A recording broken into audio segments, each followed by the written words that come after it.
चलिए जानते हैं इसकी कहानी को एपिसोड नंबर 1 के साथ। कहानी की शुरुआत में हम एक हिटमैन को देखते हैं। हिटमैन उन लोगों को कहा जाता है जिनका काम किसी का खून करना होता है और इस आदमी का नाम साकामोटो है। साकामोटो के सामने कई सारे लोग आते हैं जिन्हें वो एक एक करके मारने लगता है और इस काम में उसे बिल्कुल भी परेशानी नहीं हो रही थी। वो इन सभी लोगों को बुरी तरह से मार देता है और हमें बताया जाता है कि कुछ समय पहले एक लेजेंडरी हिटमैन हुआ करता था जिसका नाम था साकामोटो तारो। हर गैंगस्टर उसके नाम से डरता था और हर हिटमैन उसके जैसा बनना चाहता था। लेकिन एक दिन उसे एक लड़की से प्यार हो गया और उसने अपना हिटमैन वाला काम छोड़ दिया और उसने उस लड़की से शादी कर ली और उनको एक बेटी भी हुई और वो काफी मोटा हो चुका है और अपनी छोटी सी दुकान पर काम करता है। एक दिन एक लड़का साकामोटो को ढूंढते हुए उसके स्टोर तक आ जाता है। इधर साकामोटो एक बच्चे को निशाना लगाते हुए देख रहा था जो बार बार उनकी दुकान पर आता है। अचानक ही इस बच्चे के बैग से इंक की बोतल गिर जाती है जिससे एक आदमी की सफेद पैंट गंदी हो जाती है। ये देख उस आदमी को गुस्सा आता है और वो उस बच्चे को उठा लेता है। वो उस बच्चे को मुक्का मारने वाला था लेकिन साकामोटो उसका हाथ पकड़ लेता है और फिर अपनी पेंसिल उसकी गर्दन में घुसाकर उसे जान से मार देता है। असल में वो उसे मारता नहीं है, बस ऐसा करने का सोचता है और वो आदमी दुकान से बाहर चला जाता है। ये सब उस लड़के ने भी देख लिया था जो साकामोटो को ढूंढते हुए यहाँ आया था। वो जानता है कि साकामोटो उस आदमी को पेंसिल से मारने की सोच रहा था। असल में ये लड़का भी एक हिटमैन है और इसका नाम शिन है। इसे साइकिक भी कहा जाता है क्योंकि ये लोगों का दिमाग पढ़ सकता है। साकामोटो अब इसे एक थप्पड़ मारने का सोचता है जो देख शिन डर जाता है और बोलता है कि मैं शिन हूँ और मैं आपके अंडर काम किया करता था। ये दोनों अब बाहर जाकर बैठ जाते हैं और शिन कहता है कि यानी कि सच में आप एक छोटी सी दुकान पर काम करने लगे हो। शिन चाहता था कि साकामोटो अपने पुराने काम में वापस लौट जाए। साकामोटो अपने मन में कहता है कि मेरे हिटमैन वाले दिन खत्म हो गए हैं। जो सुन शिन बोलता है कि आप लेजेंडरी हिटमैन हुआ करते थे, हर गैंगस्टर आपसे डरता था, आखिर साकामोटो वो सब कैसे छोड़ सकता है। साकामोटो उसकी बात का कोई जवाब नहीं देता और अपने नूडल्स खाने लगता है। शिन कहता है कि अब वो कितना मोटा हो गया है, उसे पहचान पाना भी मुश्किल है। इतना कह के वो अपनी सिगरेट जलाने लगता है लेकिन साकामोटो बिजली की तेजी से उसकी सिगरेट काट देता है क्योंकि यहाँ नो स्मोकिंग का बोर्ड लगा हुआ था। साकामोटो की स्पीड देख शिन समझ जाता है कि भले ही ये मोटा हो गया है लेकिन अब भी उतना ही खतरनाक है।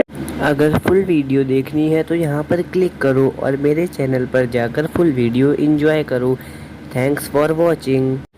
सब्सक्राइब करना मत भूलना।